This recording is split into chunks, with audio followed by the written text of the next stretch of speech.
Clip number 145۔ اس clip میں آپ قرآن پاک کی سورہ آل عمران کی آیت نمبر 141 سے 143 کی تلاوت، ترجمہ قرآن اور تفسیر قرآن صراط الجنان سنیں گے۔ بسم اللہ الرحمن الرحیم۔ ترجمہ، اللہ کے نام سے شروع جو نہایت مہربان رحمت والا ہے۔ وَلِيُمَحِّصَ اللَّهُ الَّذِينَ آمَنُوا وَيَمْحَقَ الْكَافِرِينَ۔ ترجمہ، اور اس لیے کہ اللہ مسلمانوں کو نکھار دے اور کافروں کو مٹا دے۔ وَلِيُمَحِّصَ اللَّهُ، اور اس لیے کہ اللہ نکھار دے۔ کافروں سے جہاد کی ایک اور حکمت بیان کی جا رہی ہے کہ کافروں سے جو مسلمانوں کو تکلیفیں پہنچتی ہیں وہ تو مسلمانوں کے لیے شہادت اور پاکیزگی کا ذریعہ بنتی ہیں، جبکہ مسلمان جن کفار کو قتل کرتے ہیں تو یہ کفار کی بربادی کا ذریعہ بنتا ہے۔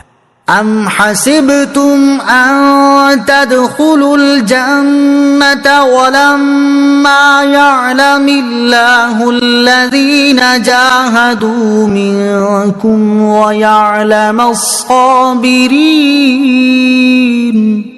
ترجمہ، کیا تم اس گمان میں ہو کہ تم جنت میں داخل ہو جاؤ گے، حالانکہ ابھی اللہ نے تمہارے مجاہدوں کا امتحان نہیں لیا اور نہ ہی صبر والوں کی آزمائش کی ہے۔ ام حسبتم ان تدخلوا الجنہ، کیا تم اس گمان میں ہو کہ تم جنت میں داخل ہو جاؤ گے؟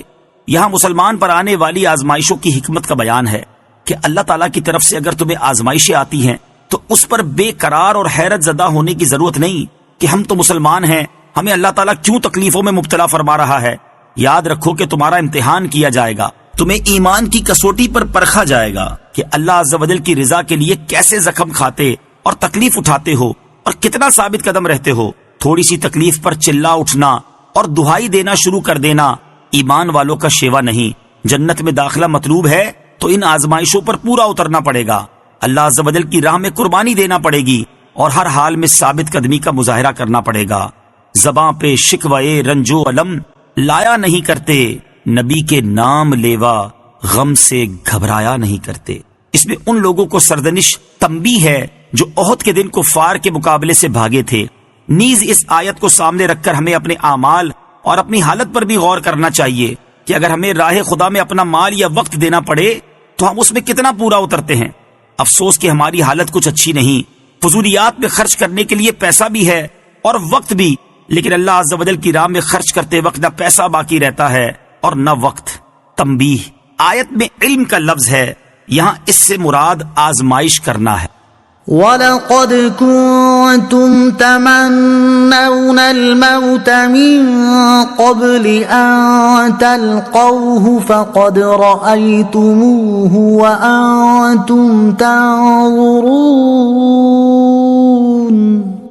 ترجمہ، اور تم موت کا سامنا کرنے سے پہلے تو اس کی تمنا کیا کرتے تھے، اب تم نے اسے آنکھوں کے سامنے دیکھ لیا۔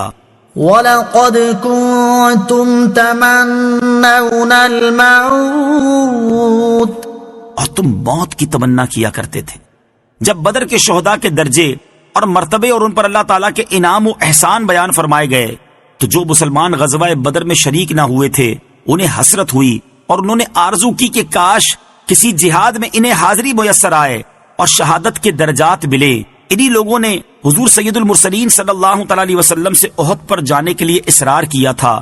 ان کے حق میں یہ آیت نازل ہوئی کہ پہلے تو شہادت کی موت کی تمنا کرتے تھے، مگر جب میدان جنگ میں پہنچے تو بھاگنے لگے۔